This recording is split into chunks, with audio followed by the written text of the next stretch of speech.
Agora, doutora, a gente vai conversar com Yuri Maia, direto de Brasília. Ele foi diagnosticado com TDAH aos 7 anos de idade e hoje ele produz conteúdo nas redes sociais, inclusive para ajudar aí os pais de crianças com esse transtorno. Oi, Yuri, seja muito bem-vindo ao Magazine. Olá, boa tarde, Nath, boa tarde, Mica, muito obrigado pelo convite. A gente que agradece. Agora, me conta um pouquinho dessa tua história. Você foi diagnosticado aos 7 anos de idade. E aí eu quero saber como é que foi a sua vida a partir desse diagnóstico, hein, Yuri? Quais foram os sintomas assim que você apresentou? Você chegou aí num profissional que disse ali que você tem esse transtorno. Como é que aconteceu tudo? Conta pra gente. Sim. Aos 7 anos de idade, como já foi falado agora há pouco, realmente começam a aparecer os sintomas. Aliás, né, você nasce com TDAH, mas os sintomas começam a aparecer mais na fase escolar.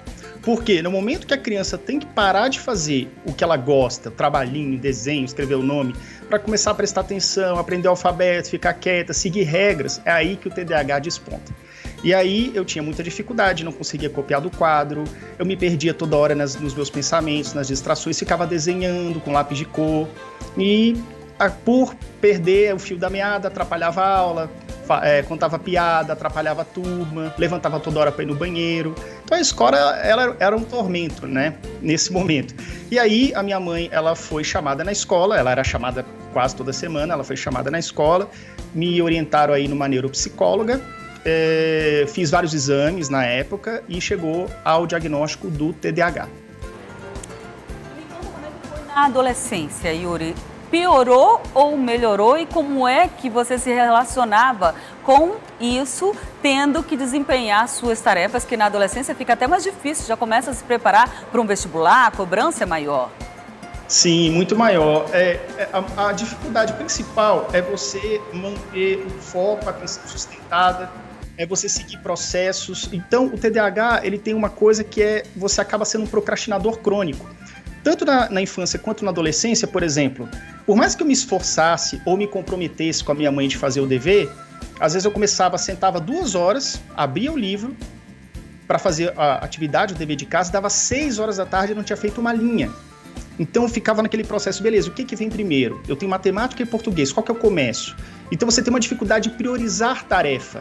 Na sala de aula, a criança com TDAH, geralmente ela é a última a abrir o livro. E depois que ela abre, ela é a última a mudar de matéria, que a professora já está dando outra matéria.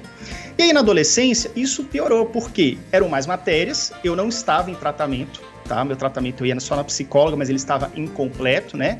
Eu não estava no tratamento medicamentoso, que eu conheci só na fase adulta.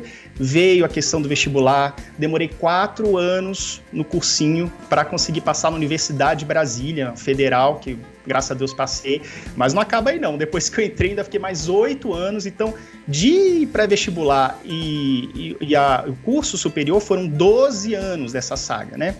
Tem também questões sociais, né?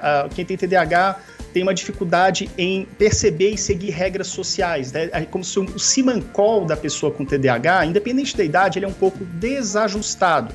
É impulsivo, hiperativo, interrompe as pessoas e por se despontar dessa forma acaba sendo rejeitado, sofrendo bullying.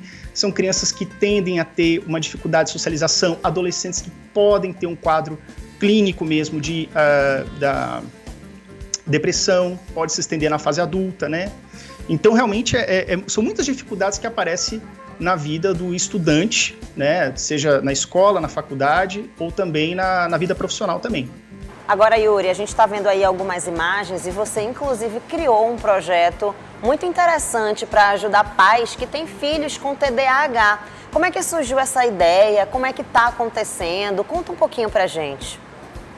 Sim, como eu disse, depois de diagnosticado com TDAH, eu ainda não tive muita clareza, minha mãe também não teve muita clareza, minha mãe é TDAH não diagnosticado, tá, gente? Então ela também era desorganizada, o que acabava dificultando um pouco o processo. Mas eu não tinha muita clareza que o TDAH estava por trás de cada uma desses pequenos fracassos que geralmente o TDAH pode levar na vida do indivíduo. Então, tive várias psicólogas, e aí a última psicóloga que eu tive, né, aos 32 anos, foi quando eu comecei a fazer um trabalho mais sério. eu comecei a seguir a sério mesmo o tratamento, estava tomando a medicação, e nessas terapias a gente viu que muito das coisas que eu passava tinha a ver com TDAH, a gente voltava nessas histórias.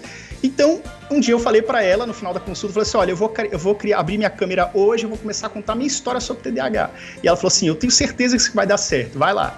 E eu fiz, comecei no YouTube, depois do YouTube eu passei pro Facebook, pro Instagram, e hoje eu tenho o projeto TDAH Descomplicado, que é onde eu conto a minha vida, conto o que deu certo, o que não deu muito certo também, para inspirar e orientar os pais a como lidarem com os seus filhos, para que eles não tenham que passar pelo que eu passei na infância, na adolescência e até mesmo na vida adulta. É orientação a partir da cabeça de um TDAH.